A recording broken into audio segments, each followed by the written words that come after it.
All aboard! Ladies and gentlemen, boys and girls, football fans of all ages, I am Beast Mikey. You have now arrived in my train of thought. Yesterday, I did the AFC preview, and now today, I'm going to do the NFC.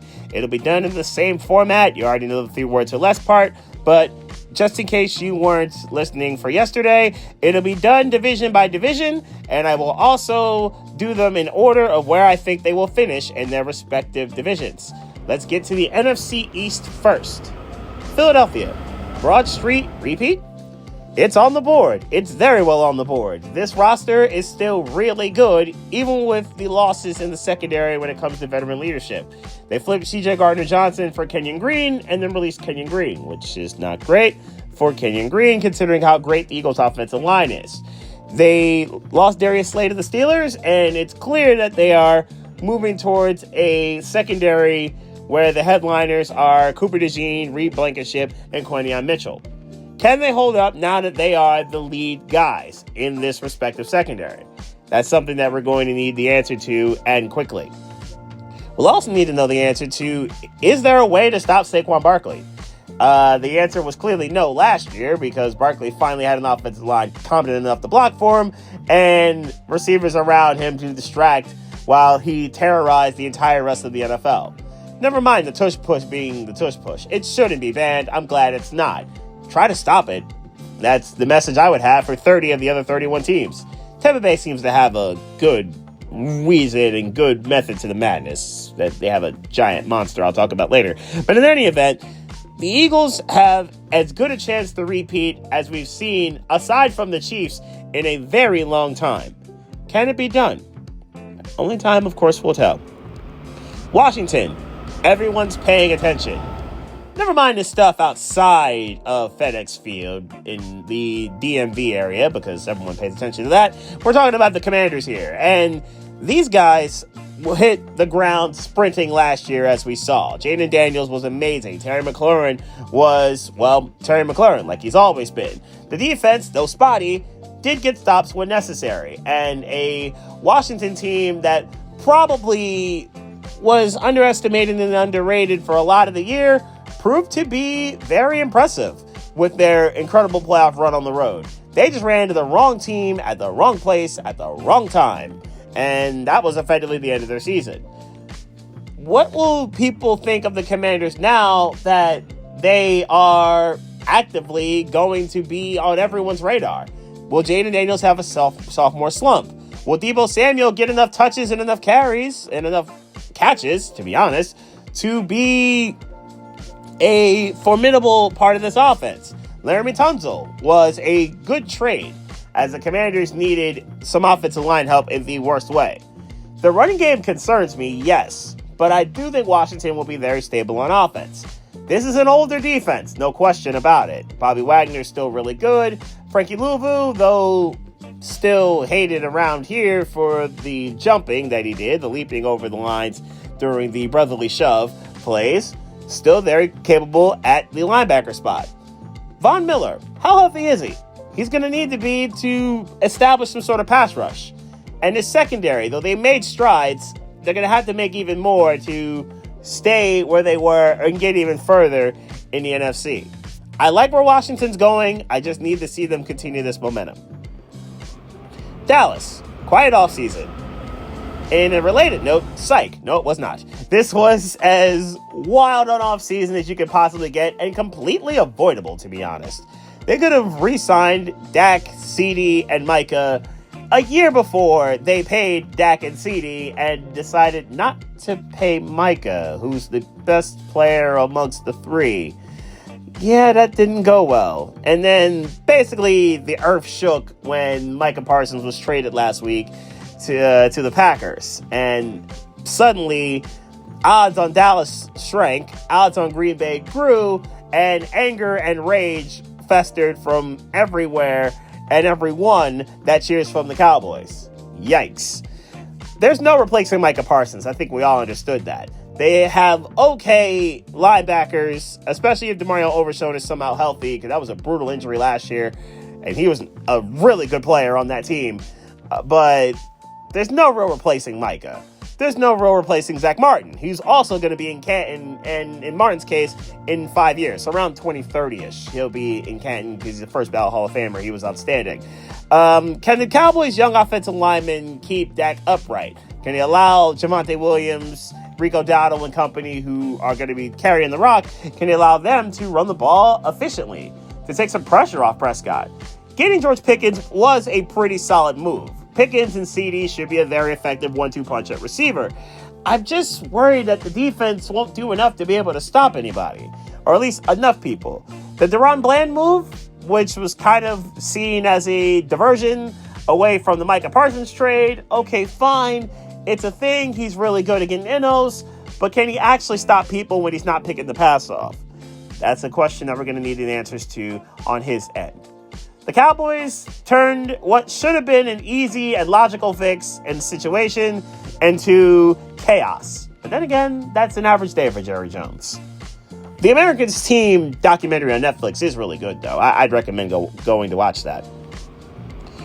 New York Giants, 4th place, but there's actual promise in some parts of this team. I love this defensive line. They're going to be absolutely ridiculous. Kayvon Thibodeau is your 3rd best pass rusher. That is a really good thing. Brian Burns and Abdul Carter, I think, are going to be outstanding as a 1-2 punch, and Thibodeau as a 1-2-3 punch. I love that. Dexter Lawrence, who's going to get double-teamed mostly every play, is going to make it impossible to double-team any of the 3 pass rushers I just mentioned. I like what I'm seeing there. That secondary needs to improve, sure, fine, but I love what I'm seeing from the pass rush. I think they're going to be absolutely insane, and Abdul Carter, I think, is going to terrorize people in his rookie year. The other thing I do like, obviously, is Malik Neighbors and Tyrone Tracy. Those are 2 really good rookies. Neighbors, outstanding. Can they continue to produce in their sophomore seasons?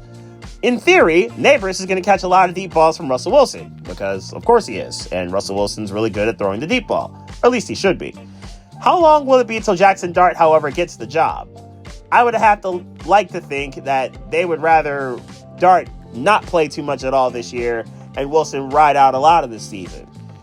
Is the clock ticking on Brian Daboll? It kind of sort of feels like it, because the Giants have been pretty bad over the last few years. Whether it's Daboll's fault or not, they've been pretty bad over the last few years.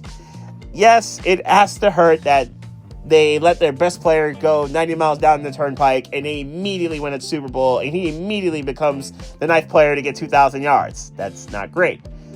Saquon Barkley, congratulations for being number 1 overall amongst your peers. But for the Giants, how much time does Daboll have left to be their coach if the Giants get off to another bad start? And it is on the board that they can finish 3rd. It's on the board that they pass Dallas. But can they actually beat the Cowboys when they play them? Let's get to the NFC North, aka what looks like the Division of Doom once again. Green Bay, good and great. Before last Thursday afternoon, I considered the Green Bay Packers a good team.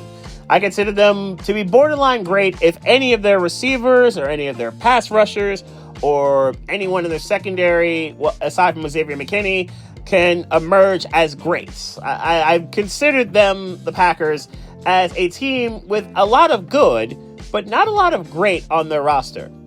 And then 5 o'clock happened last week, and all of a sudden they found and traded for somebody great and outstanding and near elite, if not truly elite, in Micah Parsons. Yes, Kenny Clark will be going to Dallas, and that's going to absolutely hurt when it comes to stopping the run to some degree, even though Clark wasn't as great as he normally is when it comes to it last year. But I do think the Packers are going to be perfectly fine in terms of stopping the run. I do think the Packers are going to be perfectly fine when it comes to running the ball, simply because Josh Jacobs is really good at it. I wonder about the receivers. Can any of the guys that are going to be catching passes from Jordan Love, can they emerge into something great? In theory, Malik Golding may be as a rookie, but I just need to see it. I think we all do. I think we all need to see if Romeo Doubs or Christian Watson or Dontavius Wicks or any of those guys can move forward and become great. Same part with Tucker Kraft and Luke Musgrave. I like what Kraft did last year. I thought he was very good. Musgrave, I think, also has promise at tight end. Again, a lot of good, but not a lot of great. Parsons, yes. Jacobs, maybe. McKinney, excellent year last year. Can he follow that up? But I need to see more of these guys become great before I can consider the Packers the best team in the National Football Conference. Detroit, is window closing? I wonder about this for the Lions. Did they burn their best 2 shots at winning the NFC, going to the Super Bowl, and potentially winning it? I need the proper answer to this question. Yes, this offense still looks outstanding. Obviously, the retirement of Frank Ragnow is not great, but the offense in general looks outstanding. They still have Goff and the best running back combo in the league is Sonic and Knuckles. They have excellent receiving core. They have a really good tight end. The offensive line is still top tier. There's a lot to love about this team, a lot to love about this offense. The defense, you're getting Aiden Hutchinson back, which is awesome. You're getting Alex Anzalone back healthy, a lot of these guys healthy in general, which is awesome. I just need to see them improve. And I know it's going to be a little challenging without Aaron Glenn, and in the offense's case to stay where they are without Ben Johnson. But I would have to think this defense could be somewhat better than what it's been over the last few years. Is Detroit's window closing? Dan Campbell warned us all after the Niners NFC Championship game that they may not get back here.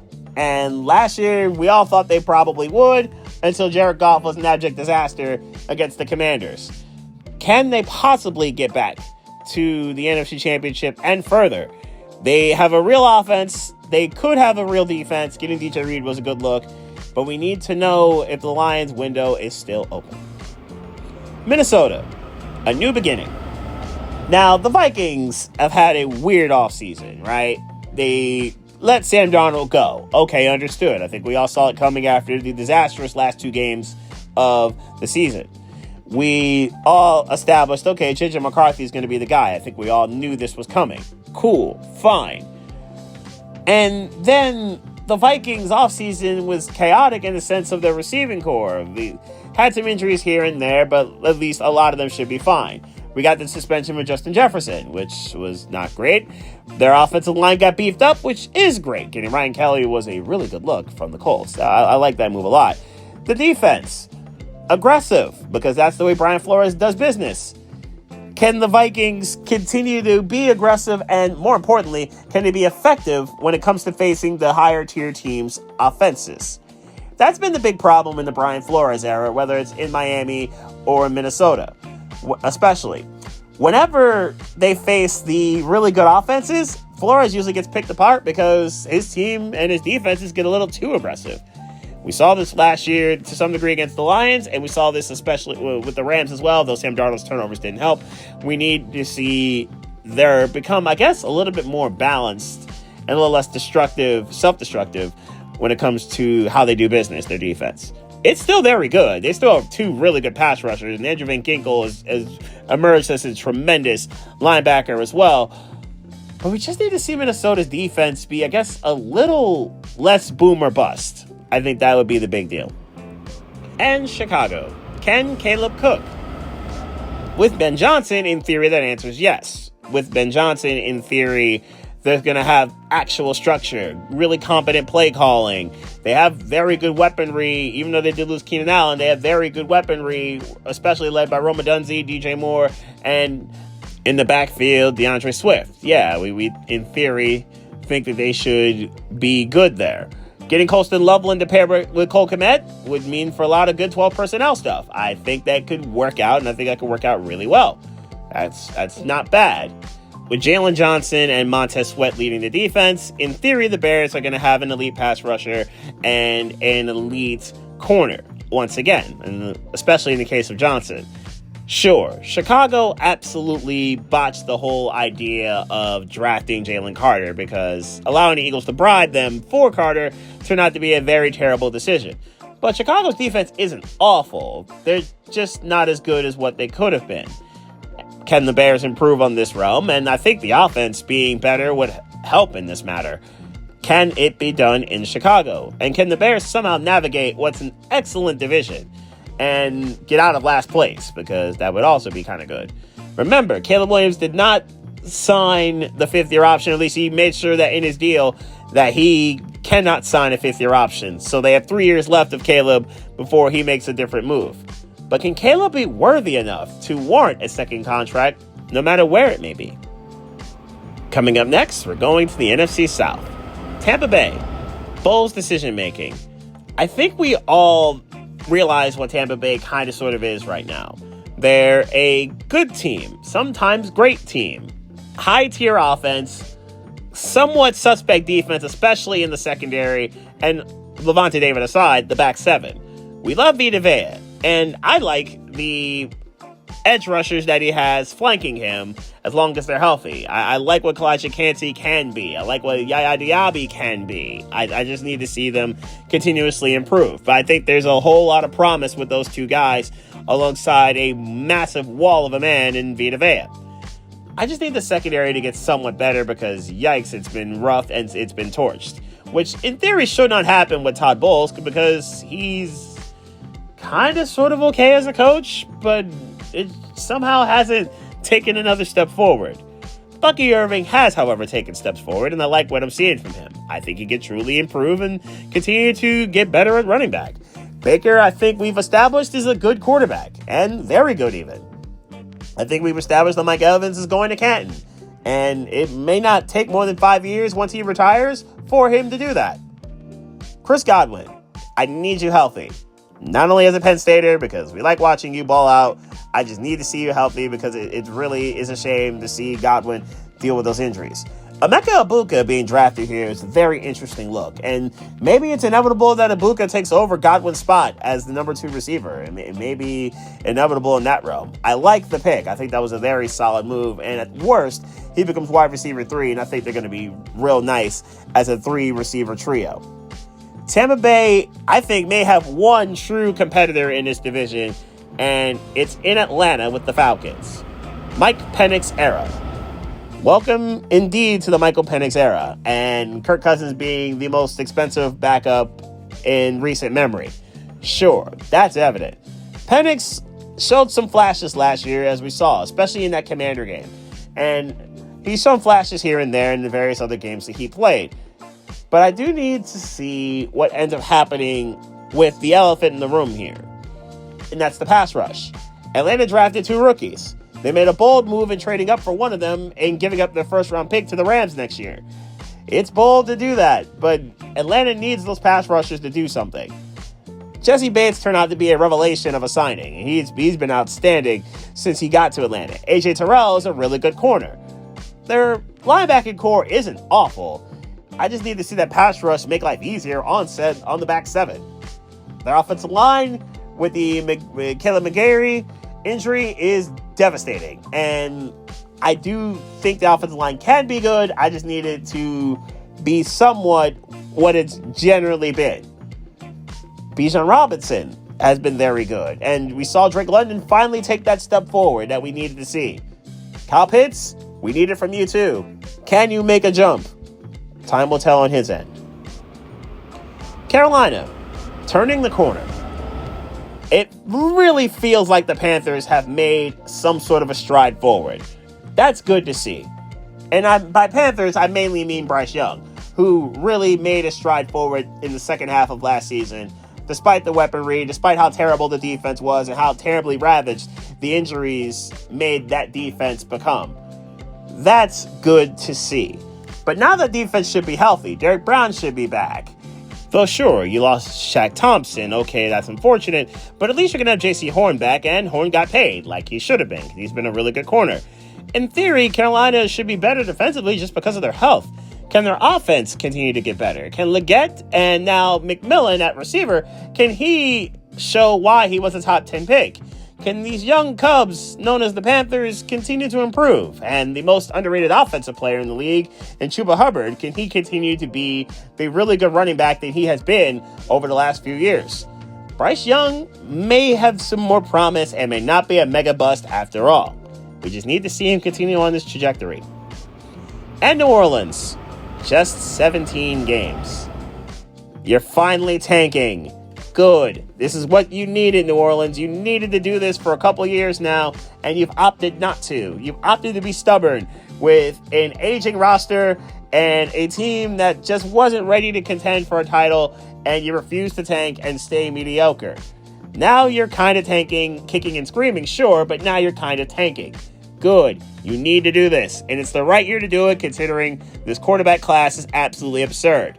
You can keep Garrett Nussmeier in Louisiana. That seems like that would probably be a good idea at this moment in time. But in any event, New Orleans can finally tank and tank in peace. You'll be the NFC's version of the Titans in that regard. I think that's for the best. Just 17 games. You don't have to win all of them, but ideally losing 15 of them will probably work in this situation. And finally, we're going to get to the NFC West. LA Rams. Window's still open. But like Detroit, how long is it going to be open for? Unlike Detroit, their question to me is about Matt Stafford.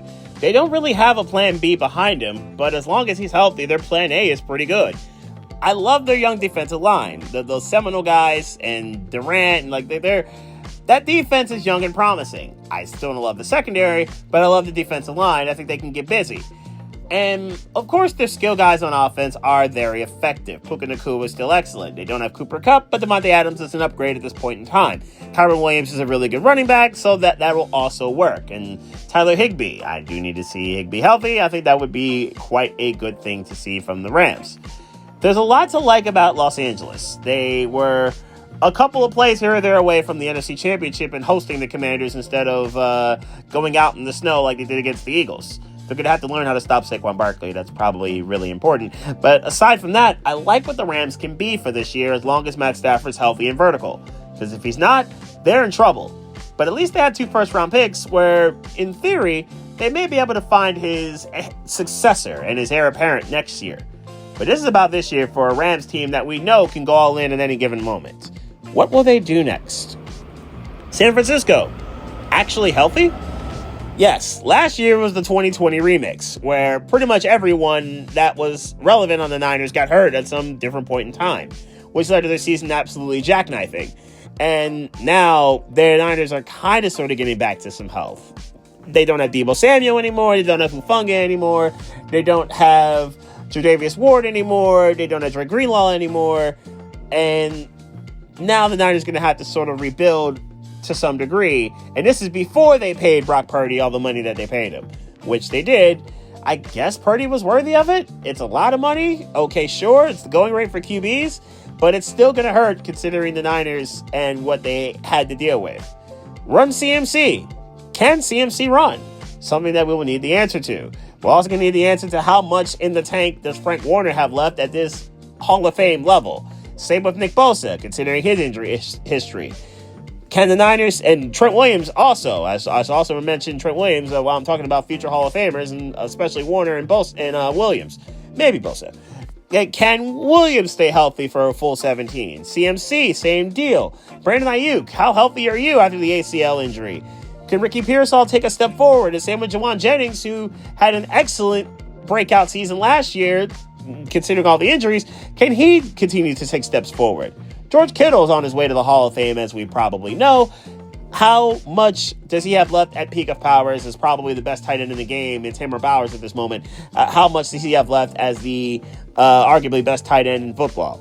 We need answers to these questions, and we need them now. And how much time do the Niners have when it comes to being contenders? Can they stay healthy enough to contend? Questions that will need answered. Seattle. Sam Darnold? Really?